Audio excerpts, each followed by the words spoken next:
Salut à tous, ravi de retrouver sur canalturf.com. Nous allons évoquer le programme de ce jeudi 29 juillet.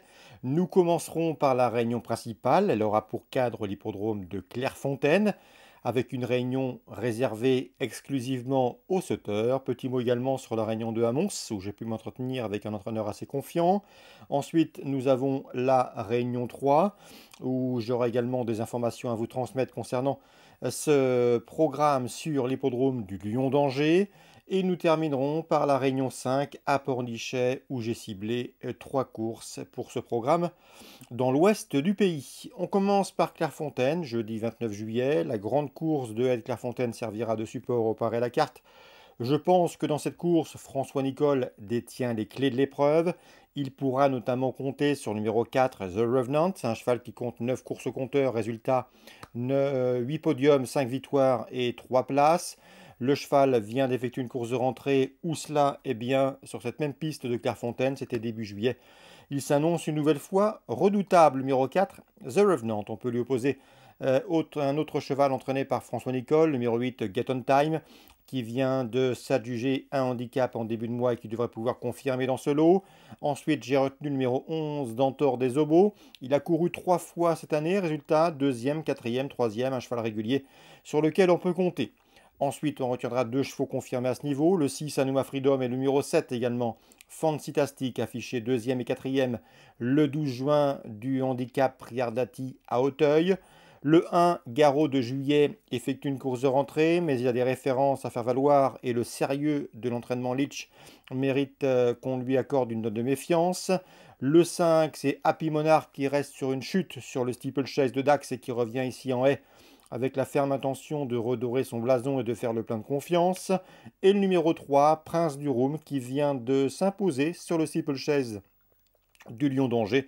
Il a des références en haie et l'entraînement de Joël Boinard est toujours efficace. On garde. En canon partant, on citera le numéro 2, Saint-Anjou, qui avait remporté cette course il y a 2 ans, avant de s'y classer deuxième l'an dernier. Résumé chiffré pour ce quintet du jeudi 29 juillet.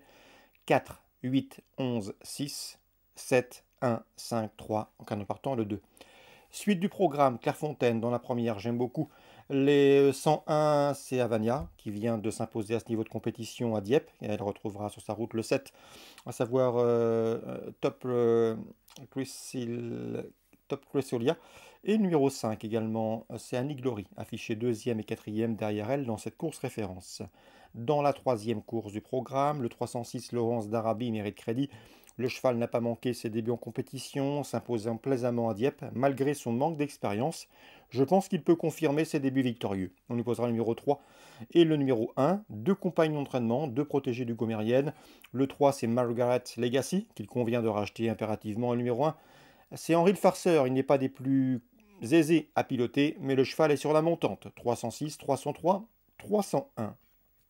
Mons en Réunion 2, Jules Vandenput Jr. drivera pour la famille Roussel le 102 New Express. Le cheval vaut un lot de ce genre. Jules Vandenput m'en avait dit le plus grand bien lorsqu'il avait eu l'occasion de gagner avec lui dernièrement. Il retrouvera sur sa route le 101 Nice Present qui vient de terminer deuxième derrière lui à l'occasion d'une sortie commune courant juillet sur l'hippodrome de Varegem. 102-101. Jules Vandenput Jr. également à suivre dans la 8e avec le 808 French Kiss HR. Le cheval est régulier, il répète ses bonnes performances. Il possède un chrono d'une 15-4 sur le parcours proposé par un chrono enregistré début juin. Donc le Jules Vandenput à suivre dans la première et la 8e. Lion d'Angers, Réunion 3. Dans la première, Alain Couetil présente le 101 Artsobix, c'est un cheval de qualité. Alain Couetil qui avait également engagé initialement dans cette course Hôtel-Dieu. Finalement, il a retiré Hôtel-Dieu, il a laissé et supplémenté d'ailleurs pour cette course supplémentée Artsobig le 101. Le cheval vient d'échouer dernièrement à Vichy, c'était récemment, mais une performance excusable. Le cheval n'a pas eu un bon parcours, le terrain n'était pas à sa convenance, il faut le reprendre. D'ailleurs, il a couru 2 fois au Lion d'Angers, résultat 2 succès. Donc le 101 Artsobig, c'était selon moi, c'est le cheval de la course. Dans la suivante, le 206, c'est Fairless King que j'aime beaucoup, peut effectuer une course de rentrée victorieuse. C'est vrai qu'il n'a pas été revu en 2021, mais l'an dernier À l'âge de 3 ans, ce cheval avait remporté un groupe 2. Mieux vaut donc ici le suivre d'entrée de jeu, d'autant que l'entraînement de Sarah Steinberg n'a pas pour habitude d'effectuer de si longs déplacements d'Allemagne, surtout pour venir dans l'ouest du pays, à des fins touristiques. Le 206, Fairlisking. Dans la troisième cour, j'ai eu l'occasion de m'entretenir avec Pascal Journiac. Il aura 2 partants dans ce cross.